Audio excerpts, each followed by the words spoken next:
अस्सलाम वालेकुम स्टूडेंट्स। आज जो मैं आपके लिए ये लेक्चर की सीरीज़ लेके आया इंग्लिश करेक्शन रूल्स की है। ये करेक्शन के रूल्स की सीरीज़ का पहला लेक्चर है। ये अगर आप इन सीरीज़ को ये जितनी भी लेक्चर्स होंगे इनको देख लो तो आपका जो करेक्शन के सेल्फ राइटिंग में इश्यूज़ हैं वो भी सोल्व हो जाएंगे। और इसके साथ साथ ख़ास तौर पे बीए के जो स्टूडेंट्स हैं या जो सीएसएस के एग्ज़ाम्स देना चाहते हैं उनके लिए जो 10 नंबर का क्वेश्चन आता है करेक्शन के रूल्स का, तो वो भी इनके बड़े आराम से ये जो 10 नंबर हैं वो कंफर्म हो सकते हैं। तो विदाउट वेस्टिंग एनी टाइम अपना लेक्चर स्टार्ट करते हैं। ये हमारा पहला रूल है कि we always use past with past tense. ये देखो लिखा है past tense always follow the past tense, no present और फ्यूचर टेंस। कभी भी प्रेजेंट टेंस को और फ्यूचर टेंस को हमने पास्ट टेंस के साथ इस्तेमाल नहीं करना होता। पास्ट के साथ हमेशा पास्ट टेंस ही आता है। जैसे एग्जांपल है he said that he will visit my house. ये एग्जांपल नंबर 1 देखें। अब चूंकि यहाँ पे सेड इस्तेमाल हो रहा है, ये देखें ये क्या इस्तेमाल हो रहा है, सेड। तो चूंकि सेड इस्तेमाल हो रहा है, सेड पास्ट फॉर्म है, तो पास्ट फॉर्म के साथ यहाँ पे विल के साथ भी पास्ट फॉर्म आएगी। तो अब हमने बात फ्यूचर की करनी है, तो हमेशा याद रखना कि जब पास्ट टेंस में हमने फ्यूचर को डिस्कस करना होता है तो विल की जगह पे हम क्या यूज़ कर देते हैं, विल की जगह पे हम यूज़ करते हैं वुड। तो यहाँ पे यूज़ होगा वुड। तो अब करेक्शन हो गई कि he said that he would visit my house. आगे है we went to Lahore when he has joined us. हम लाहौर गए जब वो हमसे मिल गया। अब यहाँ पे वेंट आ रहा है, ये देखें। अब वेंट के साथ कभी भी हमने यहाँ पे हैज़ का इस्तेमाल नहीं करना। तो यहाँ पे क्या आएगा, हैज़ की जगह पे had. We had joined, he had joined us. तो ये रूल नंबर 1 था। अब दूसरा रूल देखें, हमेशा जब भी कुछ वर्ड्स हैं, ये मैंने ब्रैकेट में अल्फाज लिखे हुए हैं, देखें येस्टरडे, लास्ट, लास्ट नाइट हो सकता है, लास्ट इवनिंग हो सकता है, लास्टली हो सकता है, लास्ट मॉर्निंग हो सकता है, या फिर एग्जैक्ट ईयर आ जाए जैसे 18, 2000, 2020, 1915, कुछ भी एग्जैक्ट ईयर, तो हमने उसको हमेशा इनडेफिनेट, पास्ट इनडेफिनेट टेंस के अंदर हमने यूज़ करना था। यानी कि वहाँ पे हमने वर्ब की सेकंड फॉर्म लगानी होती है सिंपली। तो एग्जांपल देख लेते हैं। He has come home yesterday. अब येस्टरडे आ रहा है, तो येस्टरडे की वजह से यहाँ पे हमने हैज़ कम नहीं आना, बल्कि यहाँ पे हैज़ कम को काट के यहाँ पे सिंपली आ जाना है ही केम होम येस्टरडे। ठीक हो गया। अगली एग्जांपल है they had gone to England in 2014। अब 2014 में वो गए थे, तो ये एग्जैक्ट ईयर आ रहा है। तो एग्जैक्ट ईयर आ रहा है, तो इसलिए यहाँ पे हैड हुड का इस्तेमाल कोई नहीं होना। यहाँ पे सिंपली हमने वर्ब की सेकंड फॉर्म इस्तेमाल कर देनी है और हमने यूज़ करना है यहाँ पे went. They went to England in 2014। तो आई होप ये 2 रूल्स आपको समझ आ गए हैं। अगर नहीं आए तो वीडियो को आप पॉज करके इनको दोबारा से लिखो। ये अब आपने अपने जो बॉल पेन और पेंसिल्स हैं ये अपनी कॉपी के साथ लेके बैठना और इनको साथ साथ नोट करते रहना ताकि आपके नोट्स कंप्लीट होते रहें। ठीक है ना। अब रूल नंबर 3 है हमारा, हु यूज़ वर्ब और helping verb with relative pronoun to the person that is use before relative pronoun. Relative pronoun होते कौन सा, मैंने इधर लिखा है, देखो हु, हुम और विच। ये वो अल्फाज हैं जो कि रिलेटिव प्रोनाउंस होते हैं। हमेशा रिलेटिव प्रोनाउंस के साथ जो फॉर्म वर्ब है या वर्ब है वो आती है अकॉर्डिंग टू पर्सन, जो कि यानी कि जो सब्जेक्ट है जो कि रिलेटिव प्रोनाउन से पहले इस्तेमाल हुआ है।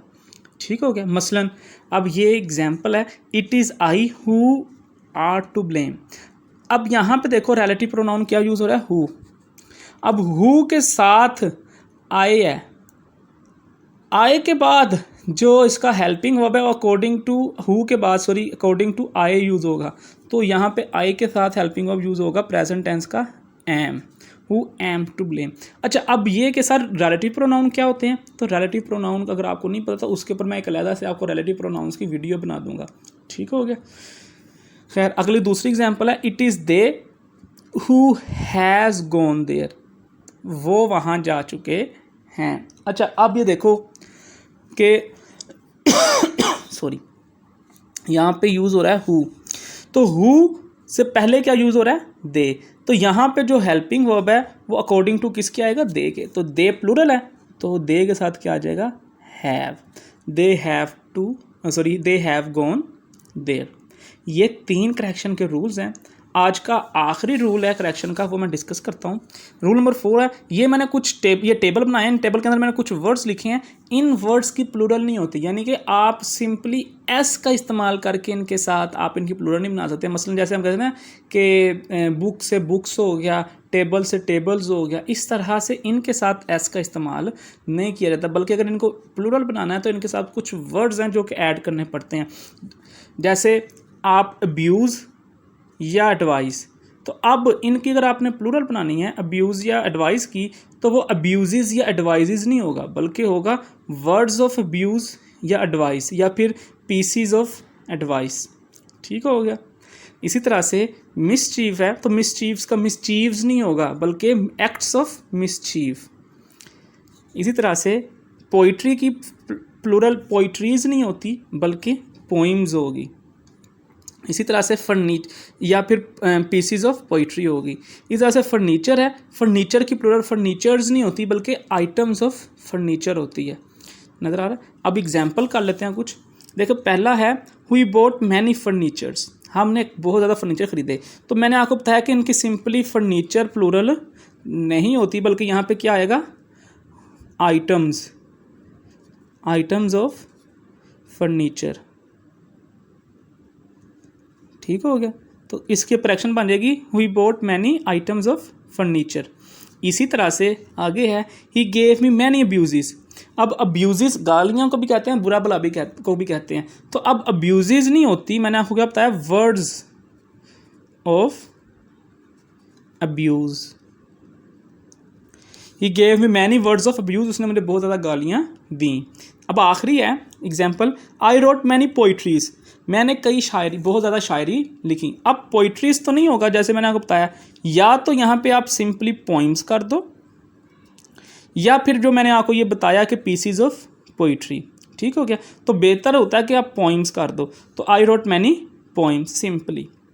अब एक एग्जाम्पल रह गई जो मिसचीफ की है। इसी में मैं लिखी तो नहीं है, लेकिन मैं आपको वैसे बोल के बताता हूँ। मसलन मैं कहता हूँ I committed many mischieves, I committed many mischieves. अब मिसचीव्स नहीं होगा, इसकी करेक्शन क्या होगी, I committed many acts of mischief. ठीक हो गया। तो आज के ये जो हमारे करेक्शन की जो रूल्स थे, 4 रूल्स मैंने डिस्कस किए हैं। इसी तरह से कभी जो अगर ज़्यादा आसान होंगे तो हम 5 भी कर लेंगे। तो तकरीबन ये 20 to 22 रूल्स हैं, जो कि अगर आप अच्छे तरीके से कर लो तो आपका ख़ास तौर पे CSS या BA के जो करेक्शन के रूल्स हैं वो आराम से क्लियर हो जाते हैं, और इससे आपकी सेल्फ राइटिंग भी बहुत ज़्यादा इंप्रूव होगी। आई होप कि ये लेक्चर आपको समझ आ गया। अगर कोई इशू हो तो आपने मुझसे कमेंट बॉक्स में पूछ लेना है। आज के लिए सिर्फ इतना ही था। अगली वीडियो तक अल्लाह हाफिज़, अपना बहुत बहुत ख्याल रखिएगा। Bye bye.